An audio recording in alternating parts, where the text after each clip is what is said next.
Hello guys, welcome to Arth academy channel. हम लोग CPO 2024 के क्वेश्चंस कर रहे थे। 10 क्वेश्चंस कर चुके थे। अब आगे का 11 नंबर क्वेश्चन आज देखेंगे। देखिएगा 11 नंबर क्वेश्चन क्या है। Miss Malti is living lonely in an apartment. देखिएगा भैया, इस स्टेटमेंट में लिखा हुआ है लोनली। लोनली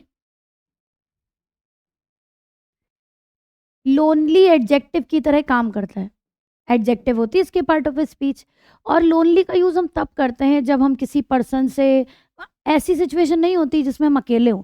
लोनली में ऐसी सिचुएशन होती है जहाँ पर हमारे आसपास तो बहुत सारे लोग होते हैं लेकिन हमारे जानने वाले नहीं होते, तो हम वहाँ पर अकेला फील करते हैं, उसको बोलते हैं लोनली। जैसे आप लोग भी, हम लोग भी पढ़ने के लिए बाहर जाते हैं, हॉस्टल में रहते हैं। फिर जब हम लोग स्टार्टिंग में जाते हैं तो कोई जानने पहचानने वाला नहीं होता, बहुत सारे स्टूडेंट्स होते हैं, बट वहाँ पर हमारे रिलेटिव्स या जानने पहचानने वाले नहीं होते। वहाँ पर जो फीलिंग आती है उसी को बोलते हैं लोनली।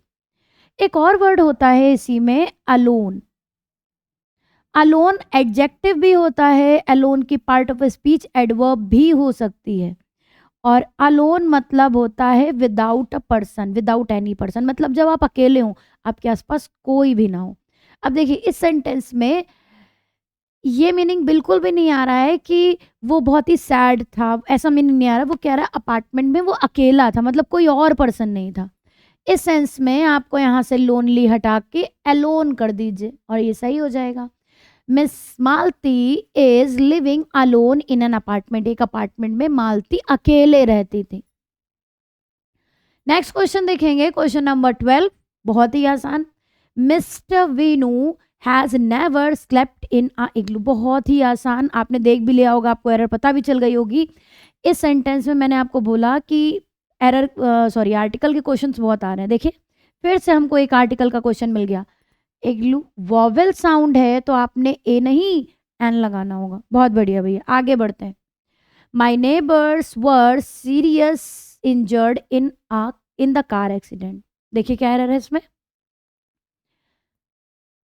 माई नेबर्स सब्जेक्ट है, वर हेल्पिंग वर्ब है, इंजर्ड मेन वर्ब है, सीरियस क्या है, सीरियस। सोचिए ऐसे वर्ड जिनके लास्ट में ओ यू एस लगता है, ओ यू एस सफिक्स लगता है, वो एज एन एडजेक्टिव काम करते हैं, पता भी होगा आपको। अब ये एडजेक्टिव तो नाउन प्रोनाउन को डिस्क्राइब करता है, वर्ब के बीच में कैसे आ गया, इसका मतलब हमें यहाँ पर एडजेक्टिव नहीं एडवर्ब लाना चाहिए। बहुत बढ़िया। अब देखिएगा, जैसे कि आप जानते भी होंगे कि अगर आप एडजेक्टिव्स में एल वाई लगा दें तो वो क्या बन जाते हैं, एडवर्ब। अगर आप किसी एडजेक्टिव में एल वाई लगा दें तो वो एडवर्ब बन जाता है। ध्यान दीजिएगा, ये हमेशा एप्लीकेबल नहीं है, कुछ एक्सेप्शंस भी हैं इसके, कुछ नहीं बल्कि बहुत सारे। लेकिन इन जनरल ऑलमोस्ट केसेस में अगर किसी एडजेक्टिव में आप एल वाई लगाते हैं तो वो एडवर्ब में कन्वर्ट होता है। तो सीरियस ओ यू एस लगा है, ये एडजेक्टिव है, और आप एल में एडजेक्टिव लगाएंगे तो वैसे ही जो सीरियस लिखा हुआ है, जैसे ही आप एल वाई लगाएंगे और ये बन जाएगा एडवर्ब। तो अगर ये एडवर्ब है, एडवर्ब बन जाएगा, तो देखिए हमें यहाँ पर मेन वर्ब में के बीच में एडवर्ब चाहिए ना, तो आप यहाँ पर सीरियसली कर दीजिए, मतलब एल वाई लगा दीजिए, सही हो गया। नेक्स्ट पढ़िएगा, question number 14। I am working with him since. देखो सिंस लगा के टाइम दिया है, आपको पता ही होगा सिंस और फॉर लगा के टाइम देता है तो परफेक्ट कॉन्टिन्यूअस में जाता है, लेकिन ये तो कॉन्टिन्यूअस टेंस है। कॉन्टिन्यूअस टेंस तो तब आता है ना जब टेम्परेरी एक्शंस हो लेकिन टाइम ना गिवन हो। लेकिन अगर टेम्परेरी एक्शंस के साथ टाइम गिवन हो जाए तो परफेक्ट कॉन्टिन्यूअस बनाते हैं। तो आप यहाँ पर कर सकते हैं, I have been working with him since. देखिए टाइम लगा हुआ है सिंस के साथ, हमने यहाँ पर एम हटाकर हैव बीन कर दिया। बहुत ही आसान क्वेश्चन था, सिंपल से टेंस का क्वेश्चन था। 15 देखिएगा, mister Thomas is going two by horse. बताइए इसमें क्या एरर होनी चाहिए। देखिए भैया, आई थिंक आपने कर लिया होगा। देखिए हॉर्स यहाँ पर सिंगुलर काउंटेबल नाउन है, और जैसा कि आप जानते भी होंगे सिंगुलर काउंटेबल नाउन को अकेला नहीं लिखते हैं। तो आप क्या करेंगे, सिंगुलर काउंटेबल नाउन के साथ आर्टिकल लगाइए, या तो आप ए आर्टिकल लगा दीजिए क्योंकि कॉन्सोनेंट साउंड है, या फिर अगर ये डेफिनेट है, हॉर्स पहले से आपको पता है, हॉर्स के बारे में इंफॉर्मेशन है, तो आप आर्टिकल दा लगा दीजिए। स्टेटमेंट सही हो गया। और देखिएगा question number 16। By the time I reaching the metro station the train had departed. By the time वाले को हम लोगों ने बहुत ही डिटेल में डिस्कस किया था अपनी यही एरर वाली सीरीज में। आप चैनल पे प्लेलिस्ट में चले जाइए, प्लेलिस्ट में हम लोगों ने जो एरर के स्टार्टिंग के क्वेश्चन है उसी में बाय द टाइम का पूरा रूल डिस्कस किया था बहुत ही डिटेल में। मैंने आपको इसमें एक्स्ट्रा क्वेश्चंस भी कराए थे, उसको जाके देखिएगा। फिलहाल अभी मैं शॉर्ट में आपको बता देती हूँ कि आपका यहाँ पर काम चल जाए। बाय द टाइम कंजक्शन की तरह काम करता है। बाय द टाइम के साथ अगर आपने सिंपल प्रेजेंट लगा रखा है, सिंपल प्रेजेंट मतलब होता है प्रेजेंट इंडेफिनिट, अगर सिंपल प्रेजेंट टेंस वाली क्लॉज लिख रखी है तो इसके आगे वाली जो क्लॉज होगी वो फ्यूचर परफेक्ट में होगी, फ्यूचर परफेक्ट टेंस। और अगर आपने बाय द टाइम कंजक्शन को बाय द टाइम वाली कंजक्शन वाली क्लॉज के साथ अगर आपने सिंपल पास्ट लगाया है, सिंपल पास्ट मतलब पास्ट इंडेफिनिट, तो आगे आने वाली जो क्लॉज होगी वो पास्ट परफेक्ट में होगी। फिर से मैं आपको बता दूं कि मैंने इसी सीरीज में जो हम लोग एरर कर रहे हैं 2024 में ही बाय द टाइम को बहुत ही डिटेल में डिस्कस किया है, और उसके क्वेश्चंस भी मैंने इस जो आया हुआ क्वेश्चन उसके अलावा भी क्वेश्चन कराया, दोबारा आया है क्वेश्चन, इनसे हमारा फिलहाल काम चल जाएगा। अब देखिएगा बाय द टाइम, ये लिखा है by the time, by the time के साथ कौन सी क्लॉज लिखी है, आईएनजी लगा है। पहले तो ये गलत है, सब्जेक्ट के साथ आईएनजी कैसे आ गया, हेल्पिंग वर्ब आई नहीं है, कोई बात नहीं, आप आगे बढ़िए। कॉमा के बाद जो नेक्स्ट क्लॉज लिखी है उसमें लिखा है हैड डिपार्टेड, ये तो पास्ट परफेक्ट है, हैड प्लस V3। अगर ये पास्ट परफेक्ट है तो इसके पहले वाली क्लॉज को सिंपल पास्ट में होना चाहिए था। सिंपल पास्ट मतलब पास्ट इंडेफिनिट, तो आप सही कर दो, इसको रीज्ड कर दो, वर्ब की सेकेंड फॉर्म लगा दो, सही हो गया। नेक्स्ट देखिएगा question number 17, last night I dreamed that, last night लिख रखा है और इन्होंने V2 फॉर्म लगाई है पास्ट इंडेफिनिट में, बिल्कुल सही कर रखा है। और आगे बढ़िए, that I am looking for, अरे ये क्या हो गया, पास्ट की बात कर रहा है और प्रेजेंट में बता रहा है।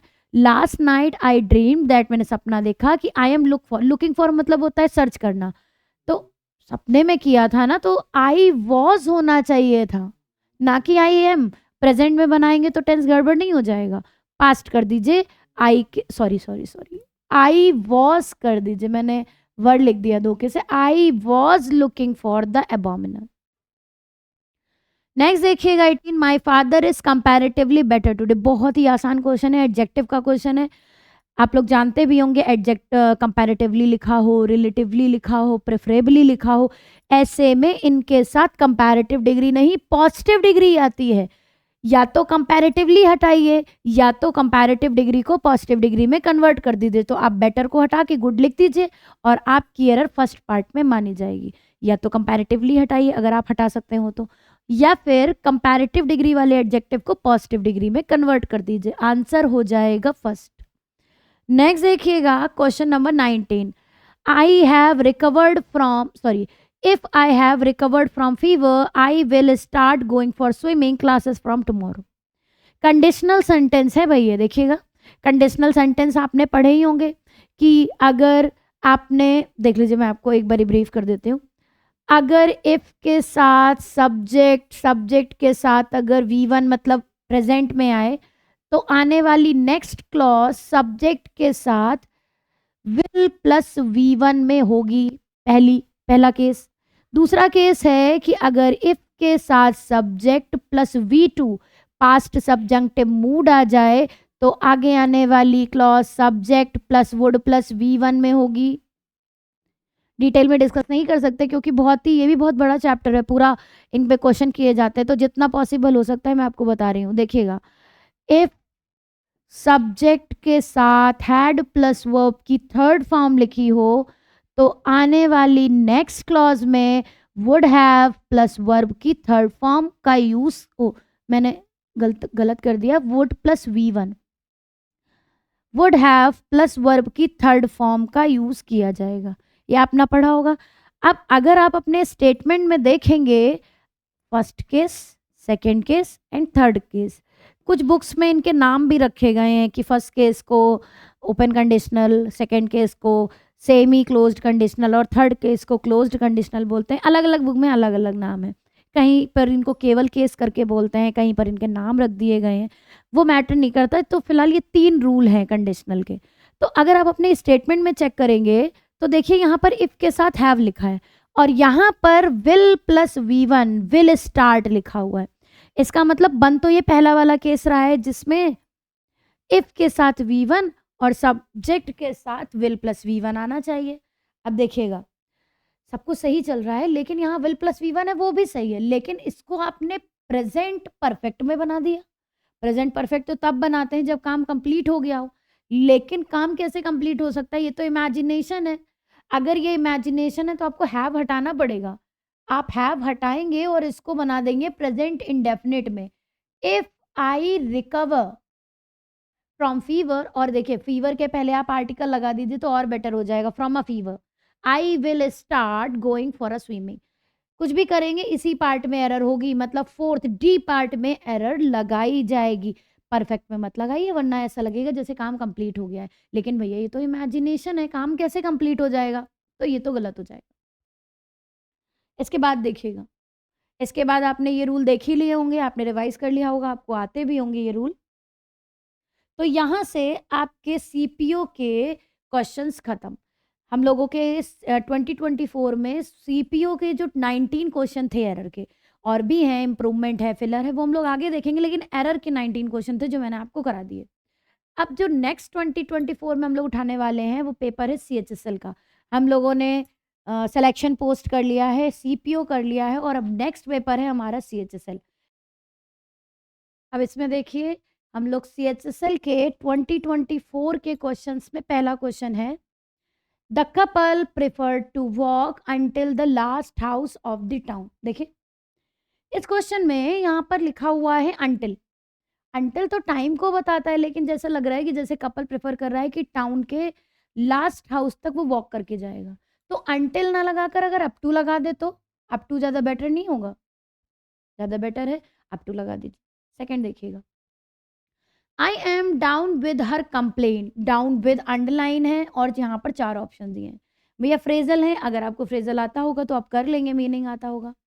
लुक डाउन विद मतलब होता है डिसडेन का मीनिंग आता है, घृणा करने का। डिसअप्रूवल, डिसडेन ये मीनिंग देता है। अब ये तो नहीं मीनिंग आ रहा है। पास आउट मतलब होता है अनकॉन्शियस हो जाना, बेहोश हो जाना, ये भी मीनिंग नहीं है। फेड अप विद नाराज होना, बिल्कुल यही मीनिंग है। I am fed up with her complaint, मैं उनकी कंप्लेंट से परेशान हो चुकी हूँ, इरिटेट हो गई हूँ। हेल्ड डाउन विद डिसअप्रूवल का मीनिंग आता है, ये भी नहीं होगा भैया, इसमें ऑप्शन नंबर 3 लगा दिया जाएगा। नेक्स्ट देखिएगा option number 3, question number 3, Ramayana is an ancient Sanskrit epic, it is believed to be written around 500 BC to 100 BC। देखिएगा इस स्टेटमेंट में फिर से ये भी आर्टिकल का क्वेश्चन, आई थिंक आपको एरर समझ में भी आ गई होगी। भैया होली बुक्स के पहले तो आर्टिकल लगता है ना, द। रामायण के पहले तो नहीं लगा, बस यहीं पे प्रॉब्लम है। आर्टिकल द लगाइए, फर्स्ट पार्ट में एरर करिए और आपका क्वेश्चन बिल्कुल सही हो जाएगा। 4th देखिएगा, she always like to show on her health. ऐसा लगता है जैसे कि वो अपने पैसे का दिखावा करती है, और दिखावा करने के लिए शो ऑन नहीं, शो ऑफ आना चाहिए। She always likes to show off her health, वो अपने हमेशा वो अपने वेल्थ का दिखावा करती है, अपने पैसे का दिखावा करती है। 5, क्वेश्चन नंबर 5 में फिर से कंडीशनल का क्वेश्चन, वही क्वेश्चन है जो अभी हम लोग पीछे हम आपको दिखाते, मैंने रूल भी लिखे थे। ये देखिए ये रूल लिखे थे कि सब्जेक्ट के साथ V1 आए तो नेक्स्ट में विल आएगा, ये V2 आए तो ये तो आपको आता ही होगा। फर्स्ट वाला रूल फिर से लग रहा है। क्वेश्चन नंबर 5 देखिएगा, 5 में यहाँ पर लिखा है इफ इट विल रेन। भैया यहाँ तो विल लगेगा ही नहीं, यहाँ पर लगा हुआ है, आपने क्या करना है, रेन्स हो जाएगा। क्यों नहीं लगेगा, कैसे नहीं लगेगा, आपने बेसिक्स में पढ़ा होगा। इतना टाइम नहीं है कि मैं आपको इसका बेसिक पूरा बता सकूं, क्योंकि बहुत सारे हम लोगों को क्वेश्चन करने हैं यहाँ पर। तो ओपन कंडीशनल के अकॉर्डिंग, कंडीशनल सेंटेंस के फर्स्ट केस के according, if it rains tomorrow I will stay at home. इस तरीके से ये स्टेटमेंट कंप्लीट हो जाएगा। अब इसी में हम लोग और इसके आगे और भी इसके क्वेश्चंस करेंगे अपनी नेक्स्ट क्लास में। Thank you.